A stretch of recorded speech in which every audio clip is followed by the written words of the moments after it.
Hi, thank you so much for taking the time to sit down with me to do this interview. How have you been during this crazy year? Well, I just try to keep myself busy because otherwise it would have been pretty boring, without the touring and everything that's missed. And yeah, it's a weird time for all of us, and I'm just grateful that none of the people I know got sick or something, and so thankfully nothing happened to anyone. So that's the good news. And yeah, and other than that, it's just crazy, isn't it? Yeah, very much so. I think I've never been this long not to concerts, and I can imagine that for you it's even worse as, a professional musician. But yeah, anyhow, so you're releasing your new album very soon, and a lot of people are calling it kind of the most anticipated release of the year. How are your feelings towards the release? Is there a lot of pressure in a way as well? Um, I wouldn't call it pressure, but I would say it's more excitement. You know, it feels very exciting, and actually, I didn't know that we would receive such amazing critique. When you're in the process of recording an album, of course you want to always do your best. That's what you always did, and but you don't know how the audience will receive it. And so it's actually quite exciting times within these crazy times, which feels even weirder. It's kind of weird because um, when the whole world is struggling and you have something to celebrate, it feels weird. So but at least like after the first year, like the first couple of months were pretty weird because we were in the middle of the mixing session, and everybody was shocked. And then we had to postpone touring and everything. So, um, everybody had his struggles in a way. Um, and then now having something to do, doing interviews, talking to people, and then receiving this amazing feedback for our record. This is very uplifting. Yeah, I think actually I would use the word uplifting as well to describe the album. It's very diverse, and I think it's also very nostalgic, but we can talk about that a bit later. But how would you kind of compare it to your earlier work? Well, I would say now it feels just complete. It feels like it feels like a to me it feels like a best of album, kind of, but just with new songs. It feels like the album is packed with all the eras the band went through, but with just brand new songs. That's how it feels to me.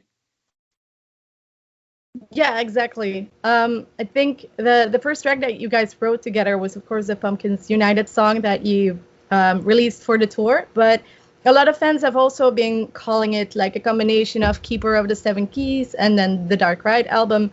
So I was wondering, this nostalgic atmosphere that you also described, like it feels like a best of album, was that something that you guys really wanted to have in the record, or was that something that came naturally because the seven of you worked on something together again? I would say it's both of it, because of course we kind of wanted to combine all the variety the band went through artistically.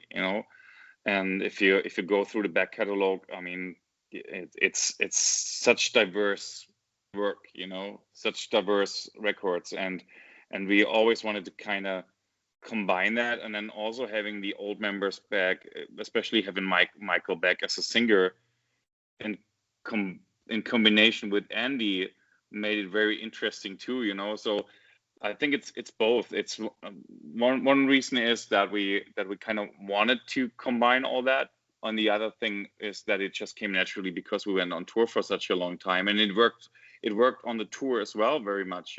So um, from the beginning on, when we started to um, plan a set list for the tour, and I kind of like that Kai, for instance, he suggested that he would play all the songs. You know, he said like, well, not I don't want to hang out in the backstage somewhere and wait for my, you know, for my limelight here and just playing classics. So he went full on and learned all the songs, and I had to relearn stuff, you know. So it was fun to do that actually, and you know, and to combine all that with 3 guitarists and 2 singers, and yeah, very interesting, and that worked well on tour. So, and then Charlie Bauerfeind, who produced the album, he saw us live a couple of times, and then he told us that's the way it's going to be when we're recording an album. He wants us to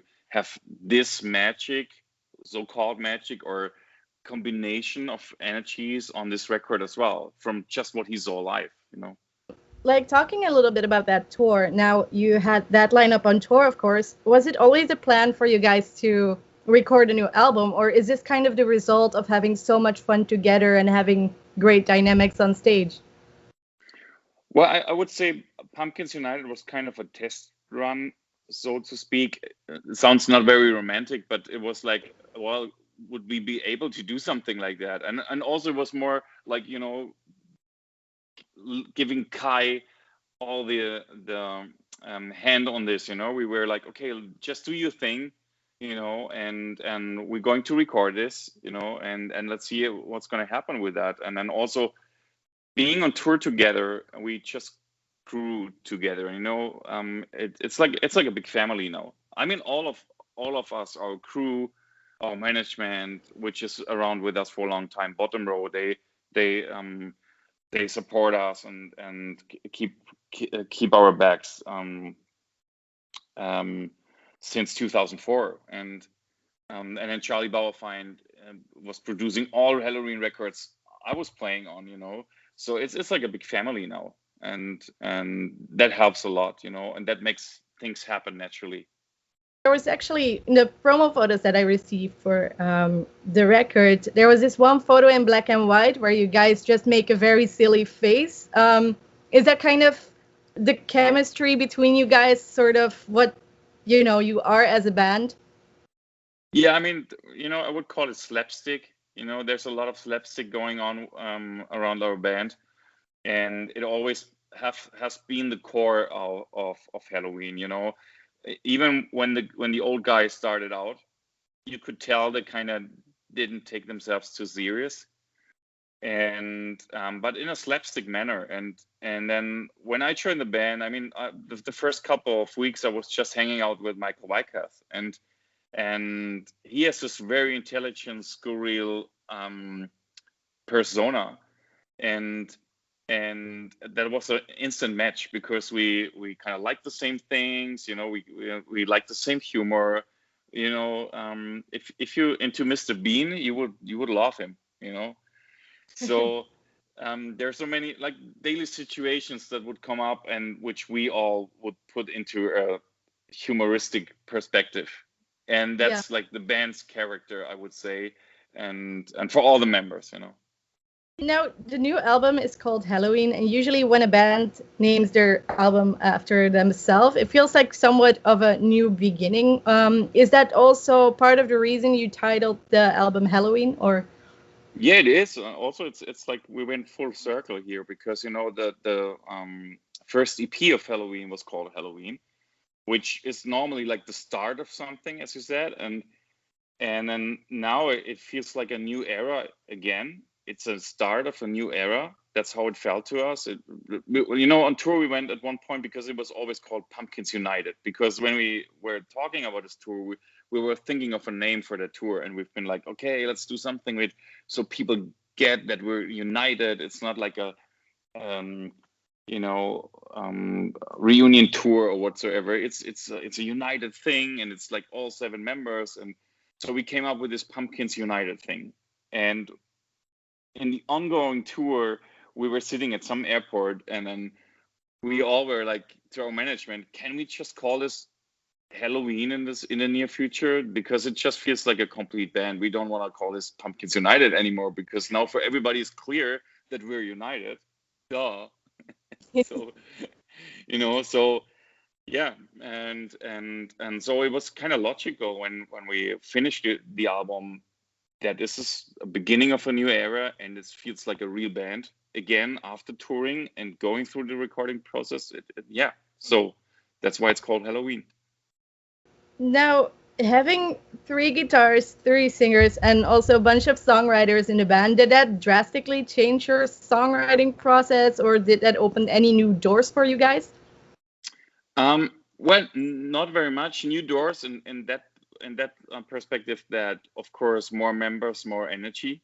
I would say that, and then also alone the vocal abilities we have now with these 2 amazing singers, and then also Kai singing. There's so many character in all these voices. And that's a force you just can't stop. That's something very, very nice to have. And then also, and we had it before as well, Helloween was always a band with a lot of songwriters, and that's actually a big plus, because that makes your work more long lasting, I think, and more diverse. So I watched another interview today with Andy, and I heard that you guys did the recordings in an analog way. I was wondering if that was the result of the producer also coming to the shows and wanting to create like that kind of nostalgic and energetic sound to the album. Yeah, the thing is, nowadays when you're listening to metal albums, actually the whole music business, and especially in subcultures, it's very hard with the deals the bands have nowadays, and then they want to record their albums very quickly, and they do a lot of stuff at home, and which results in something generic sometimes. You kind of listen through the different bands, and a lot of things sound the same. Yeah. And because of course not everybody is in that position to go through the struggle in recording in an old school way, because it takes more time. It's a much more time consuming process, instead of just opening up a laptop and playing through your audio interface. So and then for an album like this, where so much focus on, and so much support as well, because we've been planning for that a while, and we just took more time, and then we thought like, okay, well, if everybody runs into that direction, we should run into that direction to make it a little bit more special, to make it sound more special. And then also what we wanted to have is like an old school vibe, because of course a lot of people would expect something like Keeper of the Seven Keys. They would expect something like that, having this type of vibe in there, because Michael and Kai are back. But at the same time, we didn't want to sound outdated, so we took a lot of time to combine all that, like recording. We recorded drums on tape, for instance, and we used old amplifiers from the 80s, and lots of gear, like for guitar stuff, lots of gear from the 80s. Like all my guitar effects were originally from 85 and 86 and something like that. So we wanted to have that vibe, which is kind of lo-fi sometimes, but at the same time we were using a lot of tools from the digital world too, and combined all that. So, and that makes the album sound modern but having a classic vibe to it, and that's what we wanted to achieve. Yeah, was it also, because you're a producer as well, was it also fun for you to do this the analog way? I'm not sure if you have done that a lot of times recently, at least. No, because we just didn't have the time before. As I said before, nowadays it's bands go on tour and they record albums and go back on tour. You would have like 2 to 3 months time for an album, and we've been there. We had to do that way, and doing it the other way is very time consuming. Like for instance, if you want to record on tape, you have a technician come over to measure in the tape and making adjustments and all this stuff. It's very time consuming. Recording guitar to real amplifiers and real old analog or digital equipment takes more time because you have to record all that in real time, and then when you fucked up something, you have to go back and do it again. That's how it works, and it's very time consuming, but it's worth it. It makes your recording sound more special, and I really believe that. And yeah, so it's a lot of struggle and time consuming, but it's worth it. Yeah. Do you feel that that digital will never in a way be the same as analog? I think they're getting there. I mean, nowadays, if you I don't want to get too nerdy here, but if you go into like the recording process, there are great tools out there, and it makes sense that it's out there, because nowadays, if you're starting a musician, you don't necessarily have the money and the time to record it like in the old days. There's no chance to do that unless you have a lot of time, to do that. And I've been there with my solo project. You don't get lots of money to record an album. You have to do like everything yourself, and so you have to be quick, and you have to do, so if you have the time, you can do it. Very time consuming, but if not, all these tools make sense, and it's getting very close. Little thing, I have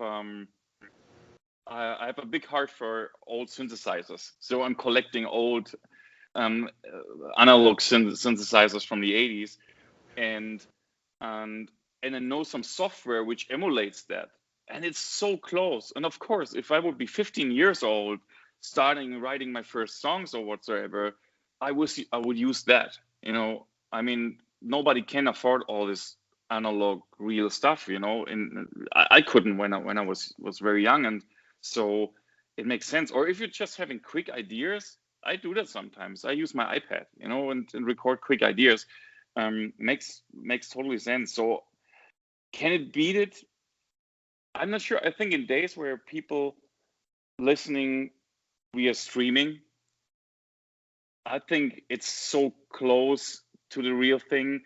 But what you can't beat is the vibe and the way of writing and recording when you're doing it the old school way, because there happen things that you can't reproduce.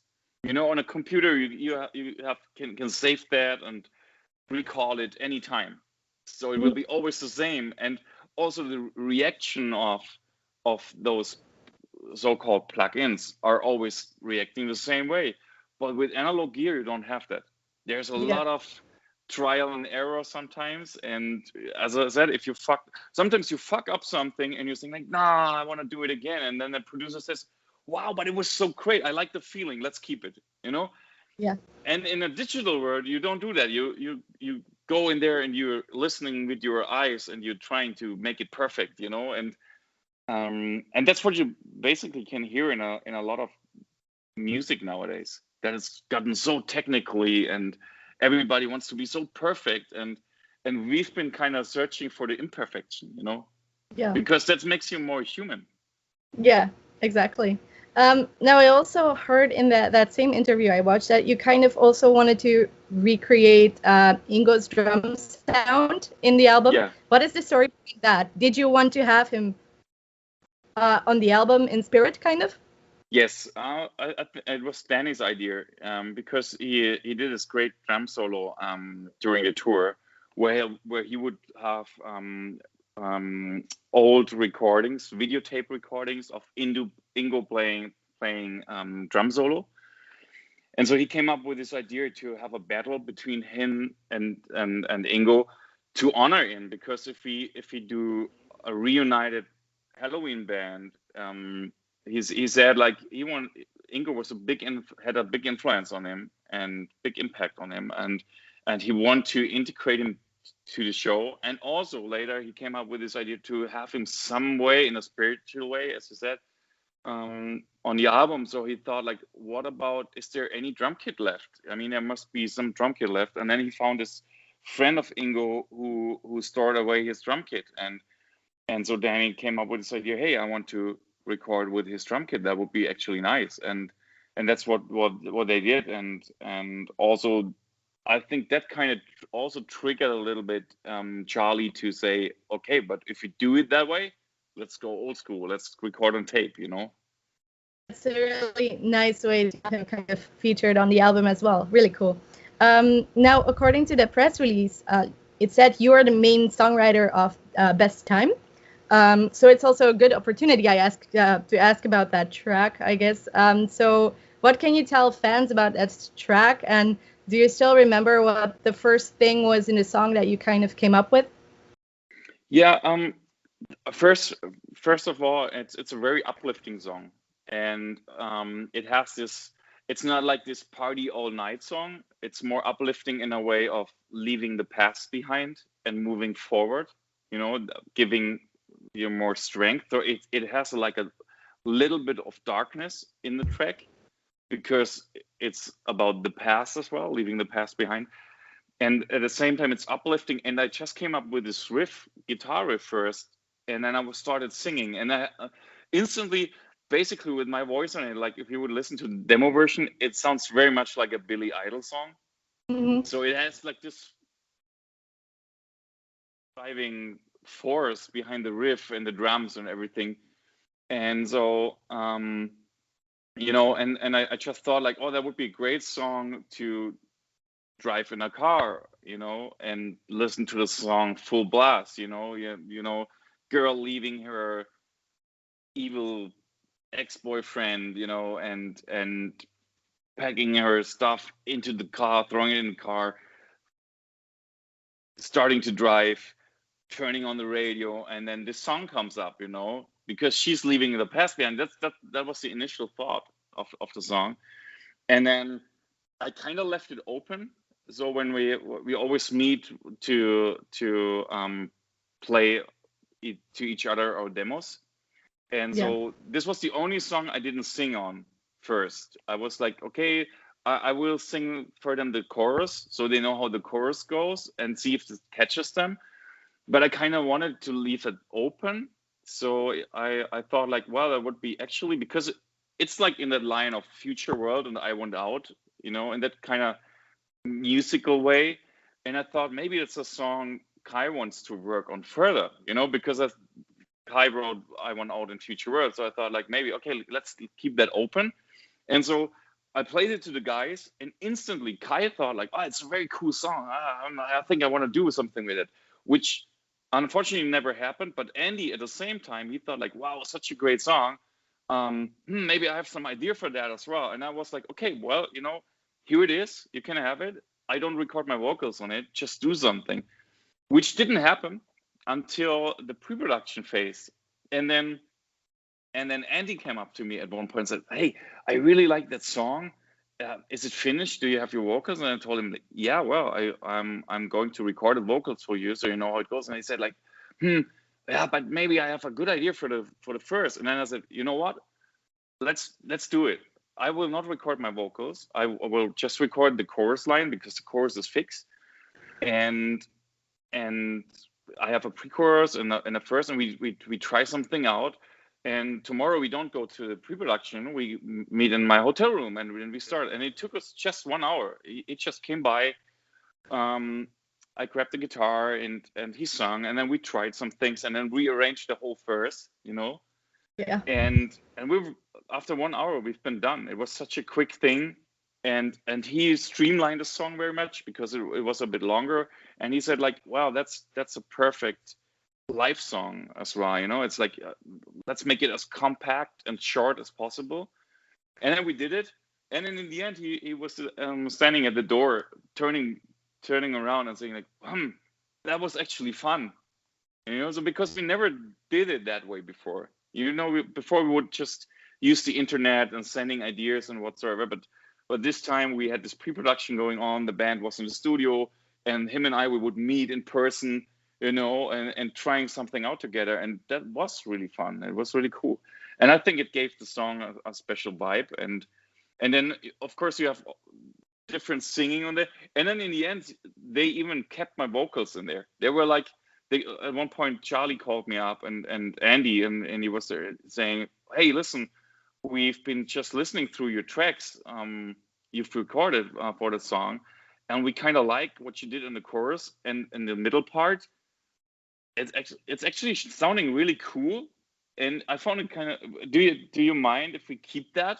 And so whether Andy, Kai, or Mike are singing that, it's your voice then on there. Are you fine with that? And I'm like, well, of course, that's kind of gimmicky for fans to guess who's that, you know. So Yeah. it was kind of fun doing it that way. It was planned differently, but that just turned out last minute that way. Yeah, I guess sometimes experiments like that work very well. So yeah. Totally, and on with Helloween you can do something like that. You know, of course you have Iron Maiden with 3 guitarists, but could you imagine from Maiden being a second singer, or even 3 singers or 4 singers, you know? And I just kind of like that with Helloween we can do everything we want to do, because the band has such a variety in the back catalog, you know, so many different albums with different styles, and so many members went through the band, you know, so of course you have a big variety, and that's kind of cool. It just reminded me of the band Toto. Well, you know, Toto is this band with his amazing radio hits, you know, and it's always different singers, because at one point Steve Lukather would sing, and then another point it's Bobby Kimball, and then you have all these different singers, but it's the same band, and you could instantly recognize, oh, that's Toto, you know, but with different singers. And I kind of like that idea. It shows the people even more how united a band is, you know. So I also noticed in the cover art that there were some Easter eggs there, which I thought was really fun. Was that kind of the idea with the whole kind of best of album without being a best of? Yeah, we wanted to have this reflected on the artwork as well. And then also we wanted to, you know, going through all the eras, which we did kind of with the songs as well. And we wanted to have that on the cover as well.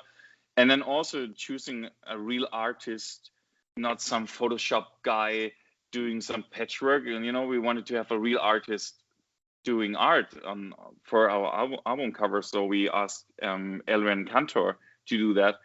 And that was a good choice, because we just thought, like in the old days when you had like a vinyl, like you must know our fans, they love the physical product.